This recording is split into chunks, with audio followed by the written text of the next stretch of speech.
Oke, pelayanan tadi gimana Bapak selama memberikan pelayanan di Rumah Sakit Tajudin Halid? Kalau pelayanan berjalan seperti biasa. Seperti biasanya Pak ya. Setiap hari kita melayani pasien yang semakin hari semakin sepertinya meningkat ini. Oke, meningkat.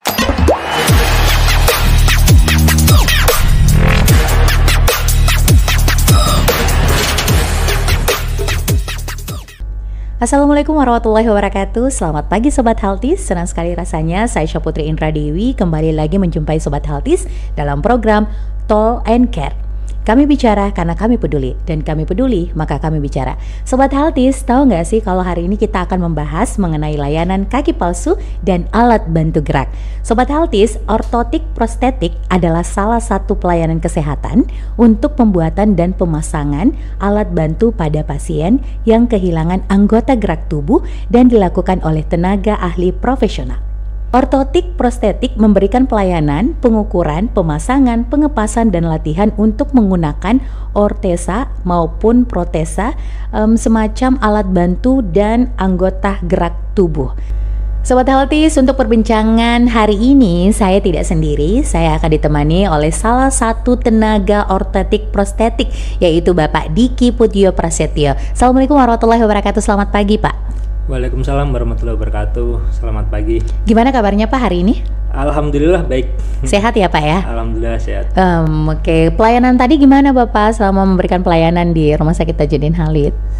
Kalau pelayanan berjalan seperti biasa. Seperti biasanya Pak ya.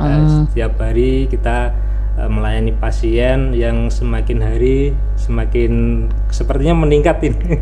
Oke, meningkat ya Pak ya. Mungkin karena Pak Dikinya langsung kali ya yang tanganin. Bukan. Bukan ya, berarti ada lagi yang lain ya? Mungkin karena rumah sakit kita semakin dikenal di masyarakat, makanya banyak yang berbondong-bondong ke sini untuk memeriksakan kesehatannya. Apalagi seperti yang dijelaskan tadi di Rumah Sakit Tajudin ini kan juga sudah ada pelayanan ortotik prostetik. Oke. Nah, kalau misalnya masyarakat awam nih ya, Pak Diki yang belum tahu banget apa sih yang dimaksud dengan ortesa dan protesa itu? Oke. Jadi kalau untuk protesa itu kan kalau di rumah sakit kita sebenarnya sudah terkenal dari dulu. Sudah terkenal dari dulu. Dari dulu kadang teman-teman di rumah sakit itu kan pada sering tanya protesa apa. Cuman di sini saya mau menjelaskan sedikit. Jadi kami di instalasi rehabilitasi medik itu kan ada beberapa unit. Salah satunya unit ortotik prostetik. Jadi di instalasi rehabilitasi medik itu kan ada poli rehab medik sendiri, kemudian ada fisioterapi, ada terapi wicara, okupasi terapi, dan ortotik prostetik. Jadi ortotik prostetik itu sebenarnya ada tadi dari dua kata yang berbeda. Seperti ortotik itu tadi. Jadi ortotik itu sebenarnya ilmu yang mempelajari tentang pembuatan alat bantu anggota gerak yang mengalami kelayuhan atau kecacatan. Sedangkan prostetik itu ilmu yang mempelajari tentang pembuatan alat bantu anggota gerak yang hilang, seperti yang dijelaskan di awal tadi. Sedangkan protesa dan ortesa itu adalah produk. Jadi produk yang kami hasilkan itu tadi ada ortesa dan protesa. Kalau ortesa itu tentu saja alat bantu anggota gerak yang mengalami kelayuhan atau kelumpuhan atau kecacatan, dan sedangkan protesa itu alat ganti anggota gerak yang hilang. Oke, berarti Pak Diki ortesa itu semacam kayak alat bantu dengar ya, kayak gitu ya Pak Diki ya? Bukan lagi. Jadi kalau untuk di ortotik prostetik itu kita fokusnya ke anggota gerak. Jadi anggota gerak aja. Jadi anggota gerak kan ada anggota gerak atas, anggota gerak bawah, dan juga untuk ini terang atau penyangga tulang belakang ini. Jadi kita fokusnya seperti itu. Oke, itu masuknya di mana, ortesa atau protesa? Nah, kita beri contoh aja ya. Kayak ortesa dulu deh. Ortesa. Nah, ortesa itu seperti ada pasien datang nih dengan keluhan nyeri punggung lah. kemudian nanti kayak semacam LBP ya, low back pain ya kayak betul, gitu. nyeri punggung bawah. Jadi nanti pasien kan pasti datang ke dokter rehab medik dulu, dokter ke instalasi rehabilitasi medik, kemudian nanti diarahkan nih apakah dia langsung ke ortotik prostetik atau diterapi dulu. Nanti kan di situ kan dokter yang menentukan. Oh iya, berarti dari dokter rehab mediknya sendiri yang menentukan kemana pasien ini akan berobat. Betul. Jadi kalau untuk itu tadi yang lanjut dari tulang nyeri punggung itu tadi. Jadi misalkan kita nanti kasih korset. Nah, contohnya seperti itu. Jadi korset, kemudian korset untuk mengecilkan perut, Pak Diki? Oh bukan. Jadi korset untuk low back pain tadi. Oke. Jadi yang untuk nyeri punggung bawah tadi, jadi kalau di OP biasanya dikasih korset. Kemudian misalkan ada anak-anak yang mengalami seperti kaki jinjit atau kelainan pada kaki, nanti diberikan sepatu khusus atau sepatu koreksi. Oh, didesain sendiri sama Pak Dikinya sendiri, sama dengan tim ya dari. Jadi itu masuknya di ortesa itu tadi. Ortesa. Kemudian untuk protesa, protesa itu seperti kaki palsu atau tangan palsu. Oh, berarti anggota tubuh yang kehilangan ini. Jadi kan misalkan ada pasien yang sudah diamputasi karena kecelakaan atau karena penyakit. Nanti kan diamputasi, setelah diamputasi kan kita melakukan rehabilitasi. Salah satunya nanti setelah rehabilitasi tadi nanti diberikan kaki palsu. Oh, diberikan kaki palsu. Oke, baik. Pak Diki itu didesain sendiri sama tenaga ahlinya seperti Pak Diki dengan tim, atau memang dibuat oleh pembuatan dari luar atau kerjasama, Pak Diki? Kalau kami di Rumah Sakit Tajudin itu kami buat sendiri. Wah, luar biasa nih Sobat Healthies. Ini langsung dibuat sama Pak Diki dengan tim ya, Pak Diki ya? Oke. Pembuatannya, proses pembuatan kaki palsu itu lama nggak sih, Pak Diki? Itu tergantung sih ya, tergantung dari kasusnya. Karena kaki palsu itu kan macam-macam. Misalkan seperti mulai dari jari, misalkan amputasi karena di jari, kemudian di telapak kaki, kemudian sampai di bawah betis atau di bawah lutut, kemudian pas tepat lutut, atas lutut sampai paha, atau bahkan hilang semua sampai pinggul kan, itu tingkatannya kan macam-macam. Jadi kita untuk pembuatan berapa lamanya ya tergantung dari kasusnya itu tadi. Itu untuk pembuatan protesa ya, kaki palsu ya. Betul. Pak Diki ya. Nah, alur pelayanan di Rumah Sakit Tajudin Halid Makassar ini kalau misalnya ingin membuat kaki palsu ataupun mungkin pengukuran sepatu, itu kayak gimana Pak Diki alurnya? Oh ya, jadi untuk bisa sampai di ortotik prostetik, tentu saja pasien itu datang ke rumah sakit, kemudian nanti menuju ke poli instalasi rehabilitasi medik, jadi poli rehab medik. Dan itu di situ nanti kan ketemu sama dokter spesialis kedokteran fisik dan rehabilitasi. Nah, dari situ nanti kan dilakukan pemeriksaan sama dokternya tadi. Kemudian dokter nanti kasih resep, jadi resep ke ortotik prostetik yang sesuai dengan kasusnya ini tadi, misalkan butuh alat bantu atau kaki palsu. Nah, setelah selesai di dokter, berarti pasien mengarah ke kami, jadi harus melewati dokter dulu. Jadi semua pasien yang mau ke pelayanan ortotik prostetik harus melewati poli rehabilitasi medik. Gitu. Pak Diki, ini juga ada pertanyaan dari Sobat Healthies yang pertanyaan ini hampir sama dengan pertanyaan-pertanyaan yang lain, bahwa apakah layanan ortotik prostetik ini di cover oleh BPJS atau tidak? Silahkan Pak Diki. Oke, untuk masalah di cover BPJS atau tidak, jadi kita mengacu pada Permenkes nomor 3 tahun 2023, yaitu tentang standar tarif pelayanan kesehatan dalam penyelenggaraan jaminan kesehatan. Jadi di situ untuk semua jenis kaki palsu atau kaki palsu itu di cover BPJS dengan tarif maksimal 2.750.000. Oh, berarti di cover tapi tidak semua, begitu? Iya, betul. Jadi itu nanti tergantung dari jenis kaki palsunya. Kaki palsunya seperti apa? Karena untuk mengetahui biaya pembuatan kaki palsu kan juga harus kita tahu nih kasusnya seperti apa. Misalkan kaki palsu cuman jari-jari aja atau cuman di bawah lutut atau atas lutut, itu kan biayanya berbeda-beda. Jadi BPJS tadi mengcover maksimal 2.750.000. Nah itu diberikan setiap 5 tahun sekali. Oke.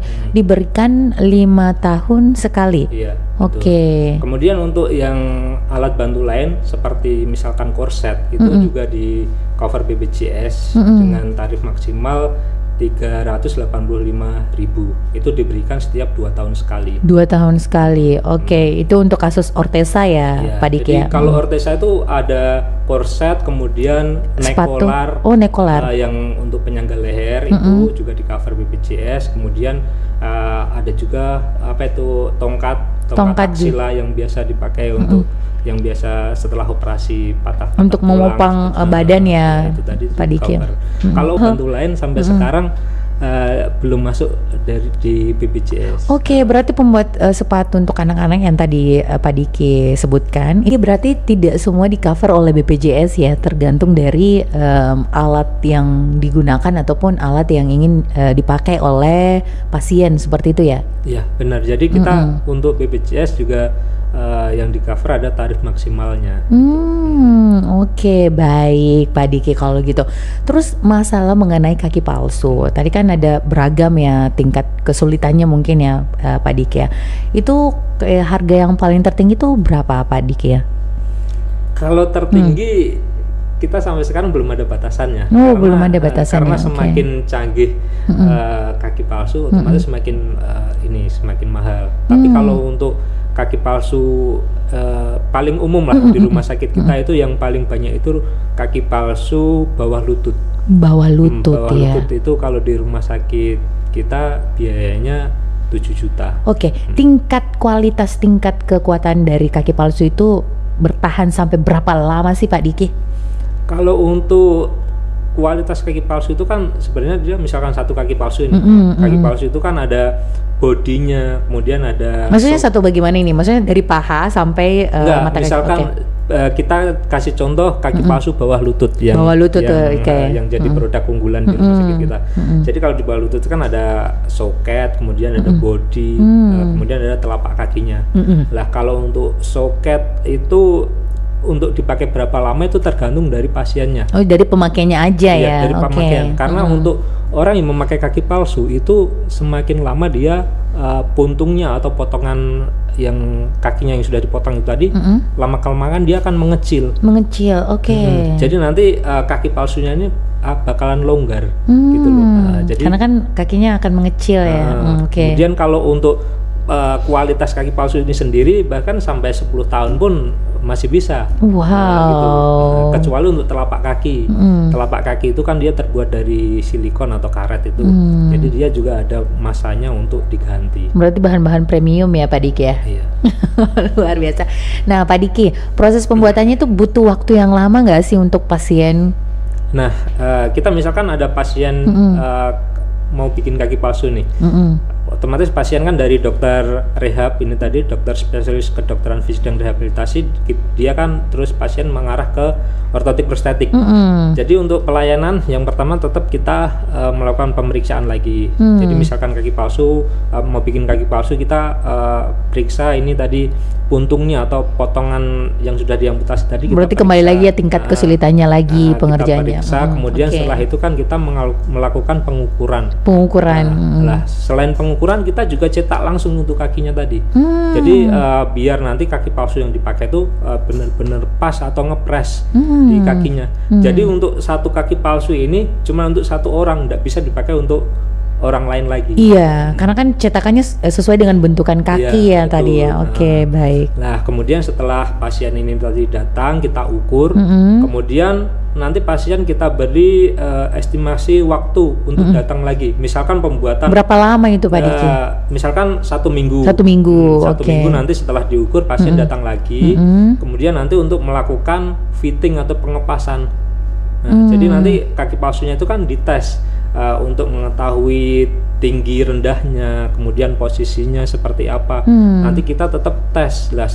Misalkan sudah pas, nanti kita latih jalan itu. Iya, apakah kaki palsu itu nyaman digunakan sehari-hari atau enggak ya? Betul. Jadi untuk proses latihan itu juga nggak cuma 1 hari. Jadi nanti misalkan hari ini latihan, kemudian nanti hari lain bisa datang lagi untuk latihan kembali. Nah, kemudian kemudian setelah latihan selesai, semua sudah pas, sudah bagus, nyaman, kita lakukan finishing. Nah, setelah kaki palsu itu selesai, kemudian kita beri edukasi ini untuk pasien. Misalkan seperti cara perawatannya seperti apa, terus nanti misalkan ada kerusakan harus bagaimana. Jadi kita harus berikan edukasi. Nah, selain itu tadi kita juga melakukan evaluasi. Semacam kayak gimana Pak Diki? Nah, kan tadi kan dari dokter nih ke ortotik prostetik. Nah, terus kemudian kaki palsunya sudah jadi. Nanti yang mengevaluasi dokternya lagi. Oh, dokternya lagi. Berarti habis ketemu dari Pak Diki kembali lagi ke dokter rehab medik. Oke. Kembali ke dokter untuk dilakukan evaluasi sama dokternya. Gitu. Oke. Berarti panjang juga ya. Iya, kalau untuk waktu atau estimasi waktu untuk pembuatan kaki palsu itu yang memakan waktu sekitar 3 minggu sampai 1 bulan. Oke, 3 minggu sampai 1 bulan. Mungkin 1 bulan itu udah waktu yang paling lama banget ya Pak Diki ya. Lama. Biasa rata-rata 2 sampai 3 minggu selesai. Oke, baik Pak Diki. Nah, ini kan tadi Pak Diki menyinggung bahwa tidak semua di cover oleh BPJS yang mengenai kaki palsu ya. Hanya beberapa persen saja yang di cover oleh BPJS. Jadi kalau misalnya pasien ini yang ingin membuat kaki palsu di Rumah Sakit Tajudin Khalid ini harus ke Vaskesnya dulu ya Pak Diki, alur pelayanannya seperti itu ya? Oh, misalkan ini ceritanya pasien yang mau pakai BPJS. Iya, pakai BPJS nih. Misalkan pasien mau datang untuk ke ortotik prostetik atau ke instalasi rehabilitasi medik ya. Nah, jadi nanti pasien misalkan dari rumah nih, dari rumah mau ke rumah sakit untuk mendapatkan pelayanan ortotik prostetik. Oh, jadi, langsung aja ke rehab medik kayak gitu ya? Kalau untuk pakai BPJS, pasien tentu harus minta rujukan dari vaskes pertama. Iya, vaskes pertamanya. Nah, nanti untuk dari vaskes pertama diusahakan itu masuk ke rumah sakit yang ada pelayanan rehabilitasi mediknya. Karena nggak semua ya ada rehab mediknya ya Pak Diki ya. Bahkan kalau misalkan ada rumah sakit yang ada dokter rehabnya juga nggak semua. Belum tentu sakit, juga ada ortotik. Oke. Berarti cukup simpel juga sih ya alur pendaftaran dari pasien yang ingin membuat kaki palsu ataupun sepatu ya. Nah, kalau terkait mengenai pelayanan yang Pak Diki bersama dengan tim ini lakukan selama di Rumah Sakit Tajudin Khalid, paling banyak menemui pasien anak-anak, dewasa atau lanjut usia? Kalau untuk kita untuk pelayanan banyakan dewasa. Banyakan dewasa ya Pak Diki ya. Jadi untuk kalau di ortotik prostetik sendiri kita kan produk unggulannya tetap kaki palsu. Kaki palsu itu rata-rata dewasa karena mulai remaja sampai dewasa itu banyak yang kehilangan kakinya karena misalkan remaja nih pada kebut-kebutan di jalan terus kecelakaan diamputasi itu nanti mereka bikin kaki palsu seperti itu. Kalau untuk dewasa atau lanjut usia ya biasanya dari penyakit ya. Mungkin biasa salah satunya mungkin karena diabetes begitu ya Pak Diki ya. Oke, baik Pak Diki. Berarti memang pelayanan di Rumah Sakit Tajudin Khalid ini rehab medik adalah salah satu pelayanan unggulan ya dari semua pelayanan yang ada di Rumah Sakit Tajudin Khalid Makassar ini. Selain itu Pak Diki, dalam proses pengerjaan ada juga yang di cover dan juga mungkin ada yang belum di cover oleh BPJS, tapi itu tidak menjadi masalah karena tetap pasien mengandalkan Rumah Sakit Tajudin Khalid untuk memberikan pelayanan yang terbaik ya ke depannya. Oke, selain itu manfaat yang diberikan mengenai pelayanan ortotik prostetik ini apa Pak Diki? Jadi untuk pelayanan ortotik prostetik ini manfaatnya seperti yang pertama tentu saja mengembalikan fungsi anggota gerak yang mengalami kecacatan atau kelainan tadi. Jadi fungsinya dikembalikan. Ini masuk kemana ini? Ini protesa ya? Ya ini ya bisa ortesa bisa protesa. Oke, baik. Itu bisa dua-duanya. Kemudian yang kedua seperti mengurangi nyeri. Seperti orang itu tadi yang sakit LBP, punggung bawah, low back pain. Dari punggung bawah tadi mereka memakai korset salah satunya untuk mengurangi rasa nyerinya itu tadi. Tapi diterapi juga nggak sih yang LBP itu? Pasti. Nah, kemudian yang ketiga meningkatkan kemandirian pasien tadi untuk beraktivitas normal. Seperti pasien-pasien yang mengalami kelainan tadi, untuk membuat alat bantu biar mereka bisa mandiri lagi. Kemudian orang-orang yang awalnya tidak ada kakinya memakai kaki palsu jadi lebih mandiri lagi tanpa bisa aktivitas kembali tanpa bantuan lagi. Tanpa bantuan. Oke, baik. Jadi itu manfaat ya yang diberikan kepada pasien yang sedang menjalani perawatan di ortotik prostetik.